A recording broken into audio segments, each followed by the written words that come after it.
This is Drop and Drop Out, the weekly podcast where a mix of gamers come together to talk all about video games. Today, we are reviewing episodes 3 and 4 of Dispatch. If you caught is what I meant to say. Our first episode reviewing episodes 1 and 2. This is our second episode reviewing episodes 3 and 4 of Dispatch. I'm your host, Patrick, and joining me this week, again, my sweet dumpster boy, Cayman Dirty. Cayman, how you doing? Patrick, I feel like you just asked me that question like an hour ago. I, in fact, did. We are recording these back to back for scheduling reasons. But because you might be a first-time listener, let me tell you how I'm doing. Doing wonderful. I'm doing wonderful. Insert mental health joke here. Patrick, I'm so excited to talk about episode 3 and 4 because this shit rocks. Brother, in episode 1 and 2, Rock. we had to skirt some things. We could only talk about episodes 3 and 4 at a high level. But episodes 3 and 4, especially episode 4, is when this game goes from like a great video game to like legit game of the year contender, I think. It's going to be tough. correct. There's a lot of competition out there this year. But man, Dispatch has the fucking stuff. With today's episode, we are going to be giving our overall impressions of episodes 3 and 4. We're going to talk some story stuff. We have some rules because this game, thankfully, was provided to us by AdHoc Studio and their PR team. So we have played the first 4 episodes of Dispatch, and we have not played episodes 5 through 8 yet. We will get access to those in the near future. But we can't spoil certain things, and we're not gonna because we're good little boys, even though sometimes we're naughty.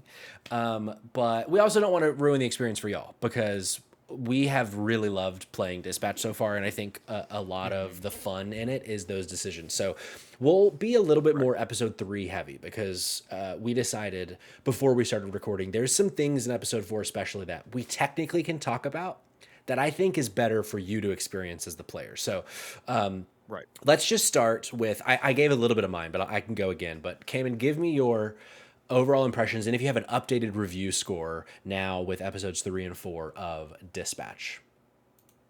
All right, fantastic. So, episodes 1 and 2, if you didn't catch that particular episode, I said at the end that my score I was giving it at the time was an 8.5.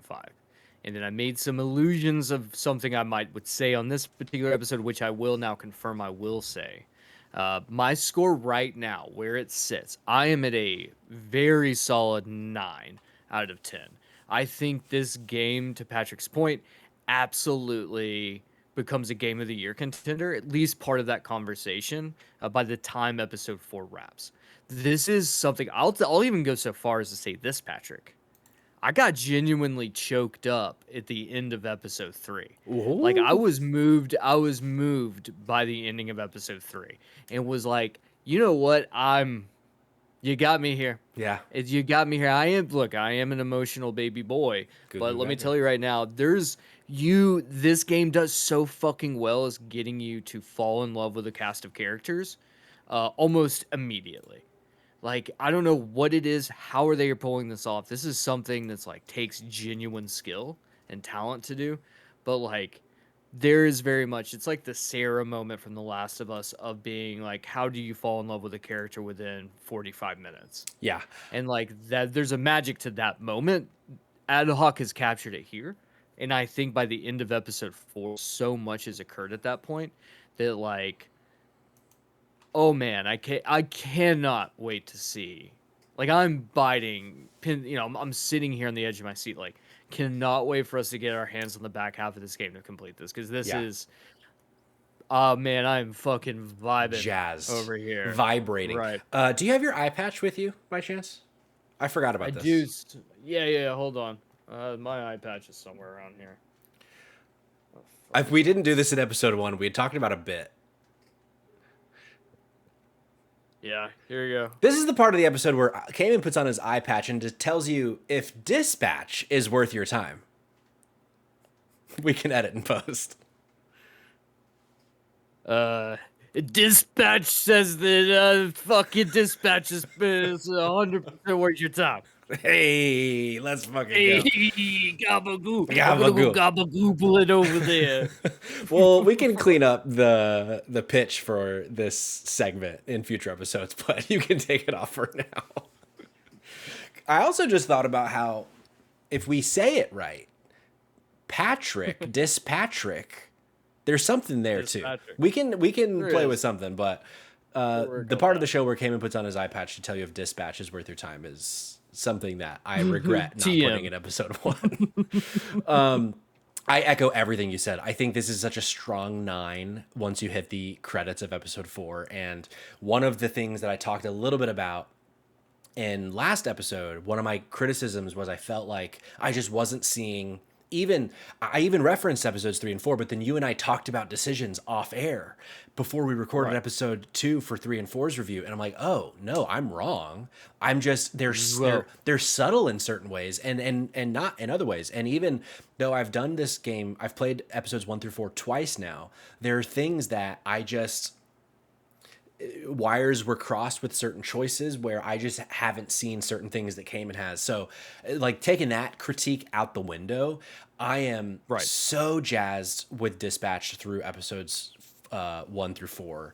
I can't wait to see where they go from here. And as I said, we're not going to get into like certain spoiler things with story beats, but there are specific story beats in episodes 3 and 4 that have just such good implications for payoff down the line that I can't wait to see. And I'm just and they do the thing that only some Telltale episodes, not full games, but episodes delivered back in the day where there's one of those like big episode decisions and I just sit there like fuck. I don't know which way I want to go here. And 3 then and 4 both have them. 3 and 4 both have them. And then going back Whew. and doing a second playthrough and doing the other option and being like, man, I don't know which route I like more because the payoff for those decisions, like the immediate payoff for those decisions, the scenes that follow are so strong. So yeah, I'm super jazzed with Dispatch episodes 3 and 4. And if you watched last week's episode, you're still waiting, maybe $29.99 is just a little bit above what you're willing to spend right now. I think before we start talking about the gameplay evolution of episodes 3 and 4 and some of the story bits, this is, I think, the definitive like, okay, you can spend your money. Dispatch has the goods 100%. for sure. And now, up until this point, for 3 and 4, we have not played past this. So by the time we drop next week's episode, we will have played episodes 5 and 6. But everything that we're talking about today is our entire experience so far. We're not holding anything close to the vest other than spoilery things. So that being said, Cayman, Yes. episodes 3 and 4 do bring in some new gameplay goodies. Right. Let's talk about them. What for you? What did you like about the gameplay changes with episode 3 and 4? The things that they kind of add on to the things that we had already seen in episodes 1 and 2. That's a great question, Patrick. And I think it's actually better to start this off by even saying episode 3 begins with, we'll kind of talk about episode 2. Episode 2 ends with this big moment of Robert Robertson being like, this team fucking sucks and we have to get our shit together. And if we don't get our shit together, then things are not going to go well for us. Episode 3 starts with the cut, where we have rolled off of being like we're getting our team back in shape and are told essentially that we're at the very bottom and one of the people on our team is going to be cut at the end of the shift. And so because of that, it dramatically alters the gameplay mechanic. And so because of this, all of a sudden you are now facing new quarrels or quandaries that are popping up during your dispatch shift. So what happens is certain characters will be like, "Oh, well, I don't want to get cut. I'm going out on this one." So they remove your ability to help. They also start sabotaging each other. Yeah. And so you start running into like, now you're having to like do micro decisions on the fly. People are getting injured. And so it is like putting an arm behind your back with a really interesting mechanic to like make it more difficult to show like the game's going to natively get more difficult. That's part of the fun of games, right? Is getting Yeah, harder for and sure. getting better at it. This is just doing a really cool way of being like, this is a way for this to make sense on why it would start to get harder. And so you get these interesting moments. Then they also like increase. You get new security challenges with hacking that makes them like way more intense. Where like you get chased Yeah. and things like that. So like you're on like on a timeline, like a wire to get these things complete. So like gameplay evolves, and you're finally getting to that point where you're getting like 2 native shifts per day. And so you are getting more. I still think we need more gameplay Sure. like this. I I want more. agree. I want a third shift. Give Give me a me third shift. give me a third shift. Give me overtime, baby. No, I agree. I think with episode 3 especially, I think they really take it to kind of a next level.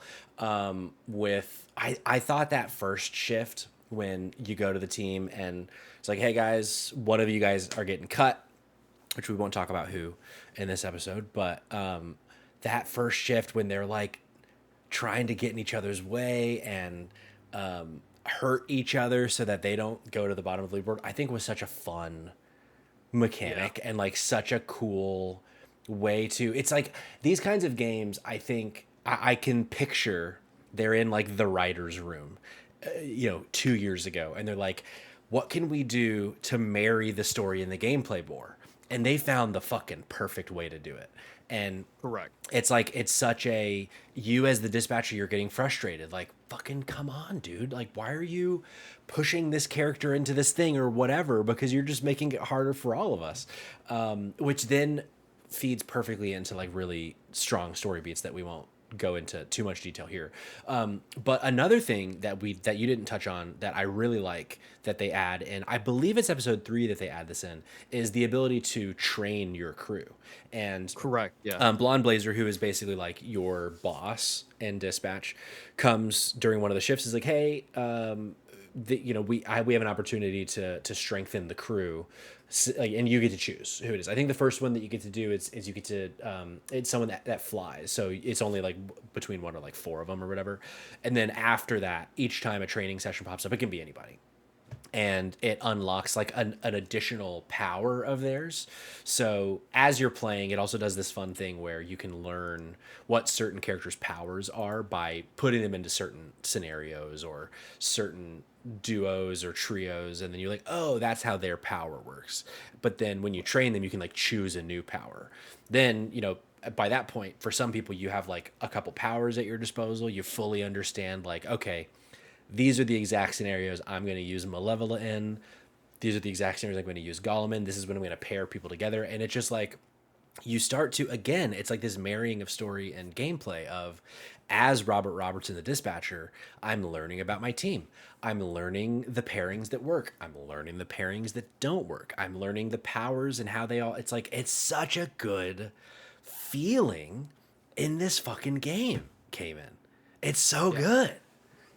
It's such an interesting thing because the training sessions, dude, you can get game breaking builds essentially, which feels so D&D, by like having the perfect lineup of like 2 characters and utilizing them because like this new unlocked power you have like will quadruple, the points because of the way that this, you have it set up. So like you're essentially covering the entire grid and you're at no risk of failure. Yeah. It's like you're gonna get through. And so those I think are really cool. And I think too you also start to get more reliant on like in-game rewards like coffee, which will wake someone up from rest. Oh So it yeah. speeds that up, things like that. A band-aid is if people are injured, you can get them back in the field. So stuff like that becomes more, and it gets harder. The game gets, gameplay wise, Yeah. is harder now. So I can't wait to see what we end up seeing further in. But I definitely say I think in terms of what you experience, especially in episode 4, because Patrick and I were talking off air about some decisions that we're not allowed to talk about today. Yeah, yeah, yeah. But there's some implications that go in with how your team looks in episode 4, and how they do it is so fucking clever Yeah. that like Patrick and I were both having 2 drastically different experiences playing because of just 2 decisions we made differently.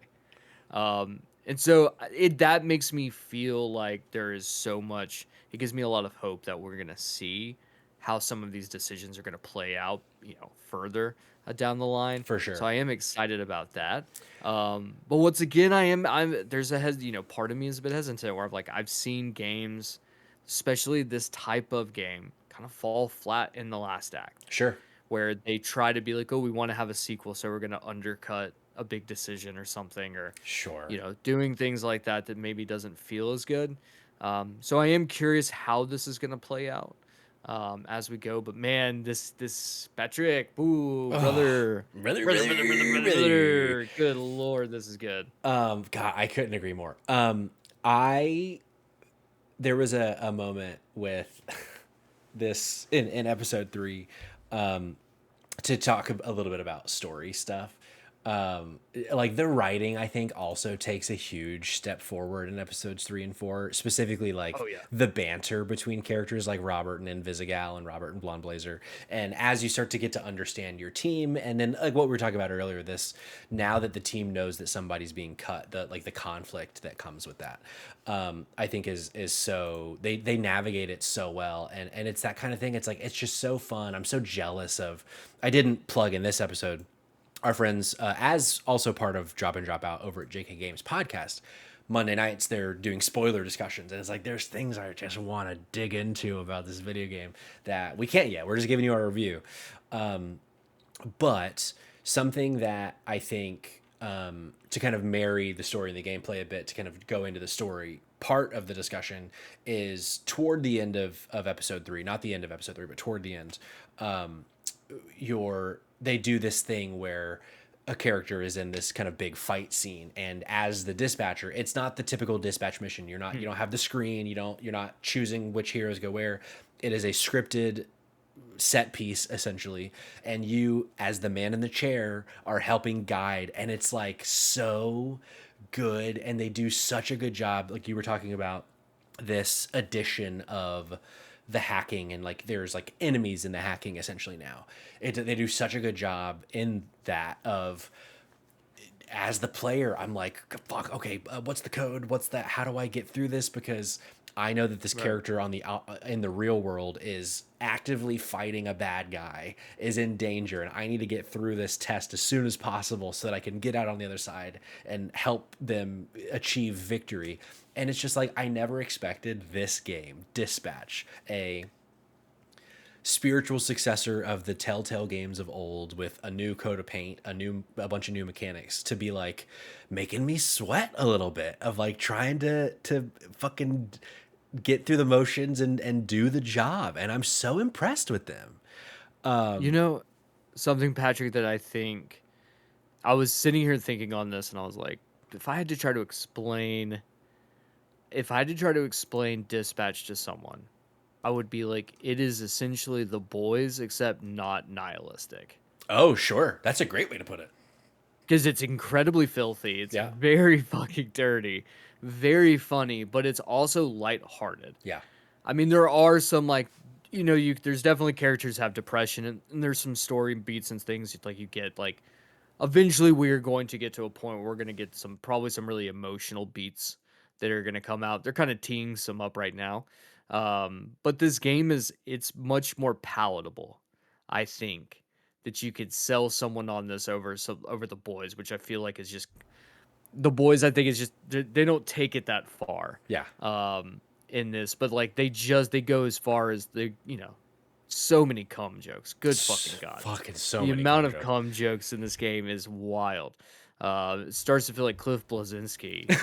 Those I will be fucking shocked if by the end of episode 8 we have not seen cum in this game with how much they talk Oh about it. yeah, 100%. We're gonna see a cum shot in a video game for the first time ever. It's not unlisted on Steam. Exactly, exactly. I almost texted you earlier today because I was on Steam just seeing like what sales were there, and a game came up in the feed that was just like so egregious, and the name even was Yeah, like, oh, man, there's no rules on Steam. so funny to see some of the wild shit that pops up on Correct. Steam, man. Something that we didn't talk about last episode, because I didn't realize this until episode 3, even though the name tag of the dog is there, but we don't get the dog's name, I don't think, in episodes 1 and 2, Hmm. but it's spoken. Did you catch that the dog is named Beef? Beef, yeah. Little beefy boy came in? Beef. Oh, dude, he's a fucking chonkster. What a cute God, little I'm dog. obsessed with Beef. I would die for Beef. Beef and Chase, the character Chase, who it has like a major implications into like how you get into the program. So if you haven't played through it, you find this out like at the the very beginning of episode 2. Yeah. Um, it chases the foul-mouthed character who says fuck every other word, and he loves this dog. And there's so many moments where like in the background of him just like loving all over this fat dog is so Yeah. fucking great. The there's just so I think that's the thing. It's this game has a way to make you just appreciate the characters. I don't feel like at this point though that they introduce obviously at the very beginning of the game you're introduced to like the villain. He's Sure. gonna obviously gonna come back in a major way later in the game, in later episodes. He up to this point we haven't seen him again. Um, However, there's no real villains right now. Yeah. And so some of the things you can have people who are pissed at you because you do have to make choices that piss people off, and you can fuck with people, and there's probably going to be payoff later for that. Um, but like, there's no real driving antagonist at this point, Sure. which I think is what's so fascinating about how this game makes me want to just keep playing, even though there's no real driving force of the journey at this point, other than just like we're just trying to take this ragtag group of supervillains and turn them into a team that's functioning. Yeah. And that's really it. That's your driving force of the narrative.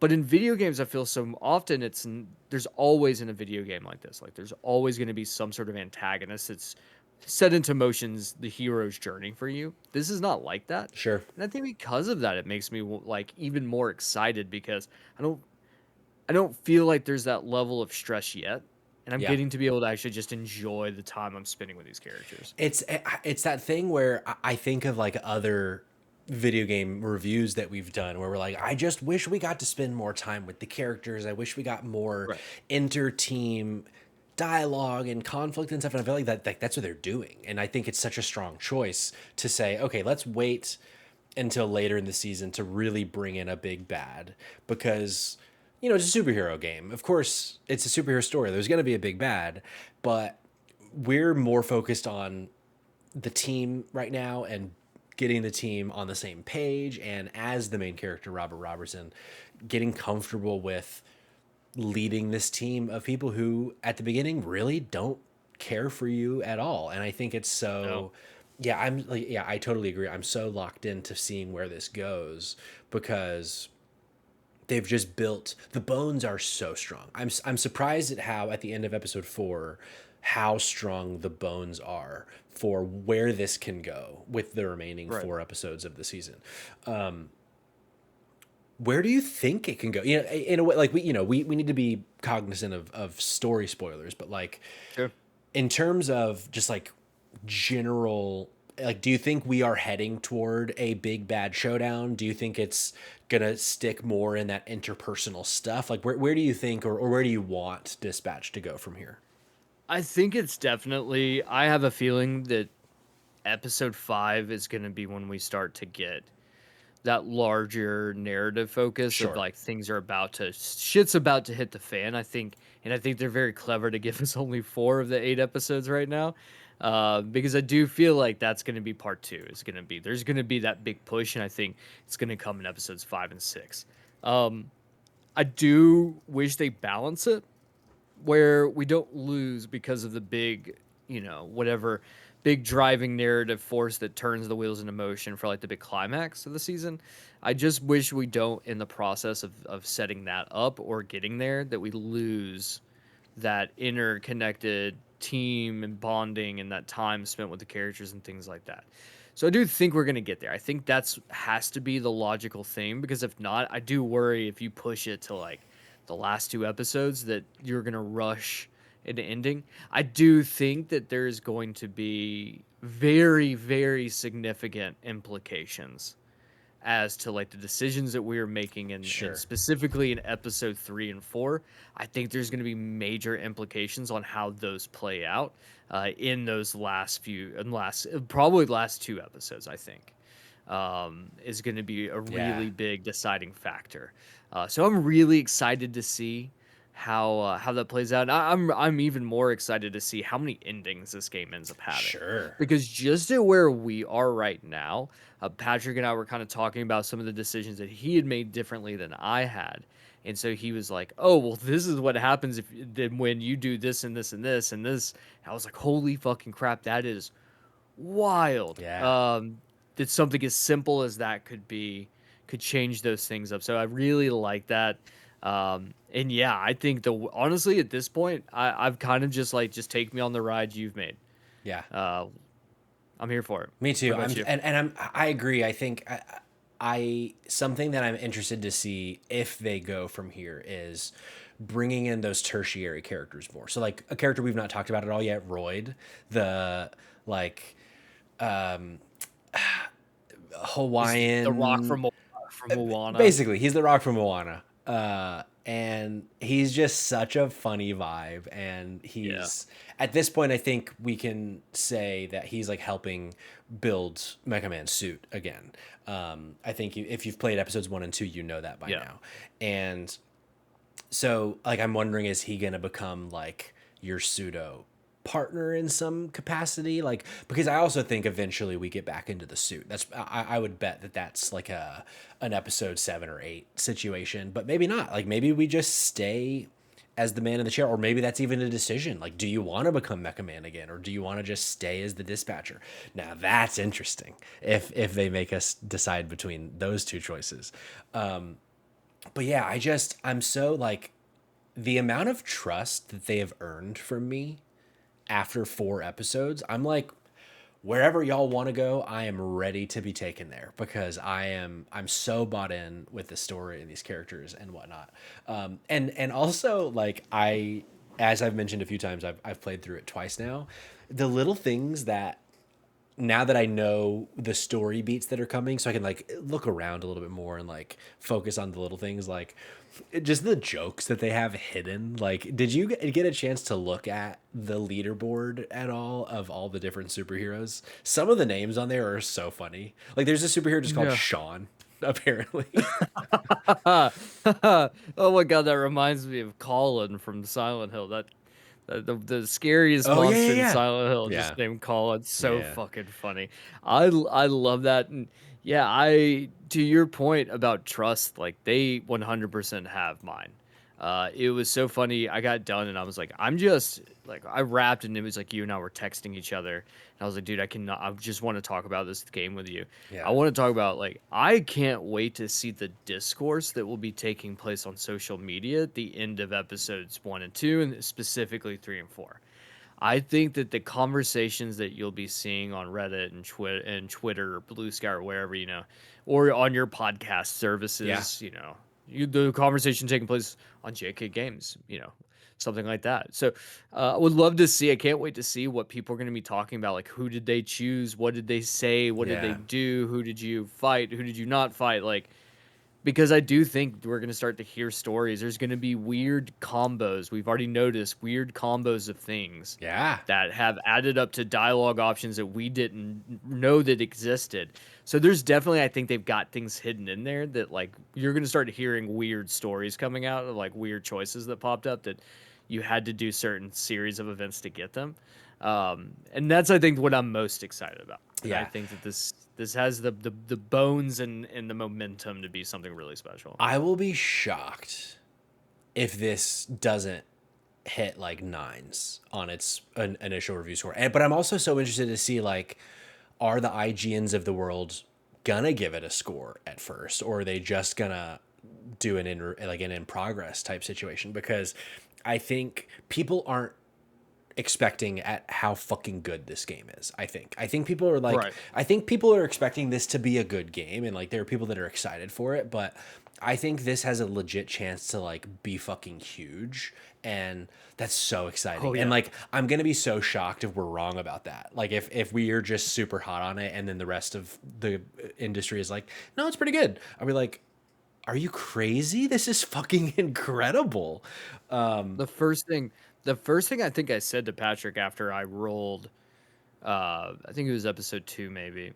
The first thing I told Patrick I was like this game is going to be fucking huge. Yeah. This game is going to be Yes. fucking huge. Um, and I think there's a world in which we hear very quick that this is going to be adapted to screen. I Oh, sure. would not be shocked if we get a movie or a TV show out of this. Sure. Um, because I'm telling you, like, and I stand by this. I'd be like, when you roll credits on episode 4, which this isn't a spoiler, by the way. I'll just put it to you this way: fucking Future Islands is on there with the bad not good remix is one of the songs that pops up in this. So you know And you're it onto some shit hits. when it hits. The soundtrack just is continuing to get even better. I actually stayed through the entire credits just so that I can snag 2 different bands, these songs, and I pulled them, and neither one of these bands had more than like 5,000 monthly listens on Spotify. Really? And I was like, do you got this fucking people who are deep cutting, and these songs are fucking bangers. Either way, all of that to say is that this is gonna pop off. Yeah. This is gonna be absolutely fucking pop off, and I think we're gonna get a lot of this. Dispatch is going to become a major thing. Yeah. No way it doesn't. I think at the very least, I see it, you know, as of right now, depending on how the rest of the season goes, I can see this upsetting like the Expedition 33s of the world for best narrative, because I think Yeah. that's where this game shines, is in its narrative. And also something that we've not really talked about directly.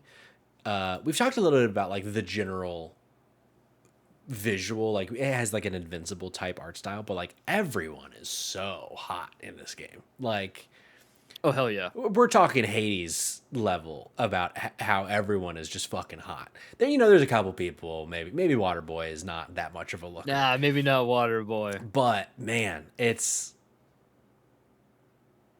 Oh man, there's some baddies in this game. sexy. This game is dirty as shit and sexy as shit. Yes.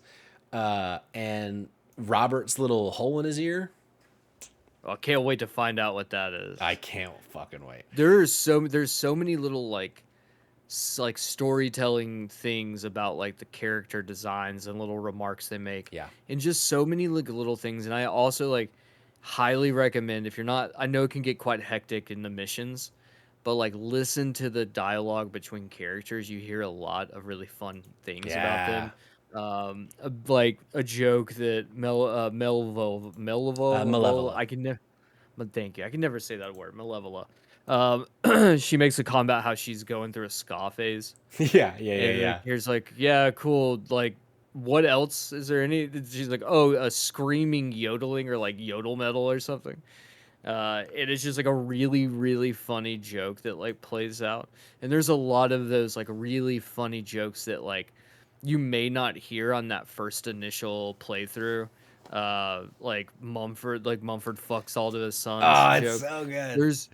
There's so many really, really, really funny things that happen that like you just might miss out, which makes you, between the choices and how those choices are now playing out for bigger things.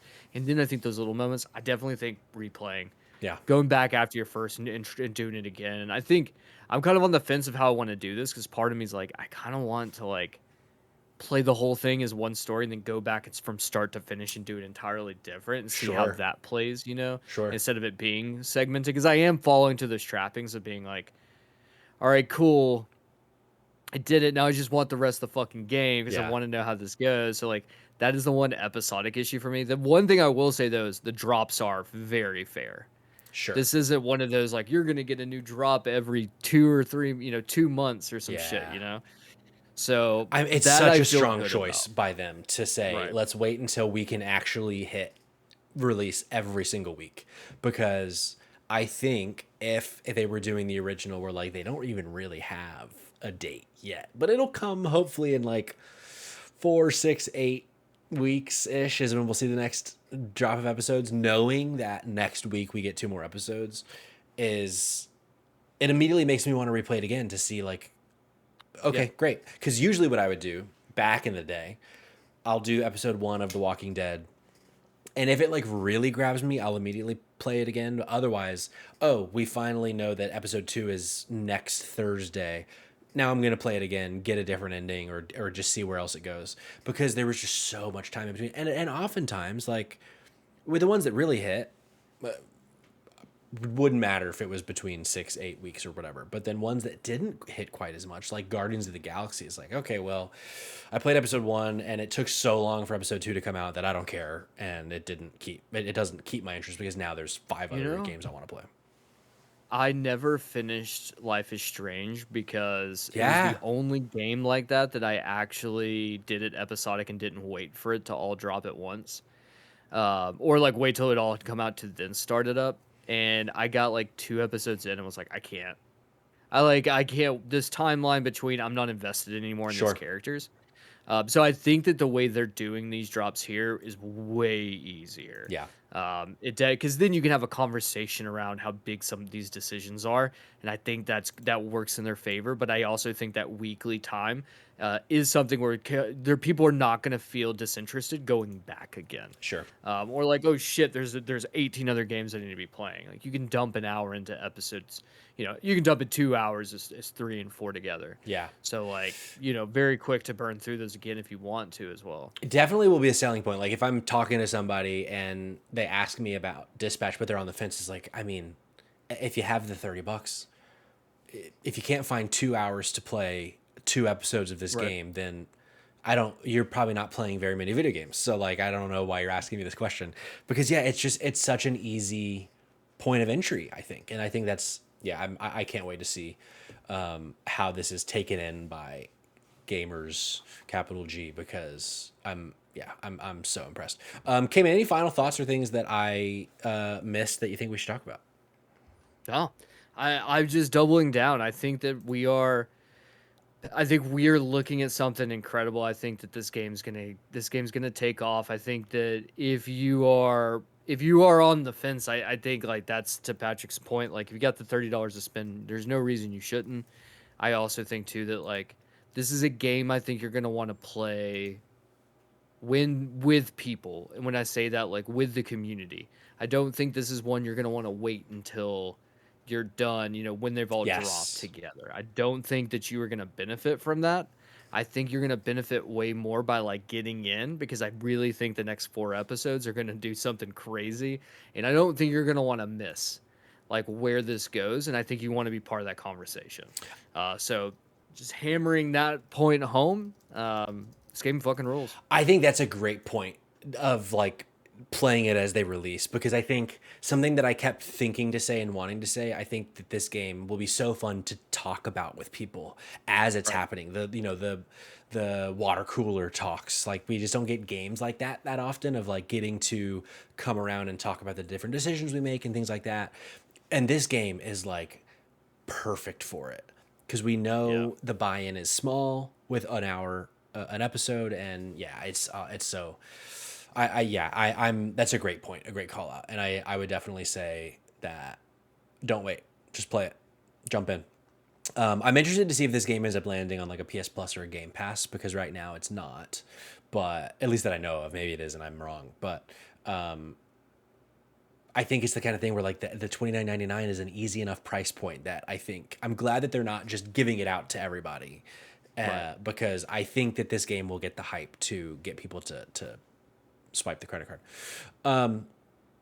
We will be back next week with our review of episodes 5 and 6. But in the meantime, tomorrow night, or no, as of this episode, tonight on twitch.tv/drop in dropout pod, Wednesday, whatever day of the week it is, I'm going to be streaming episode 3 and 4 of Dispatch, and you, the audience, get to help make the decision. So come on by 8 p.m. Eastern time tonight if you're watching this the morning of. Otherwise, check out the VOD. You probably missed it, and we had a great time, and we had so much fun without you.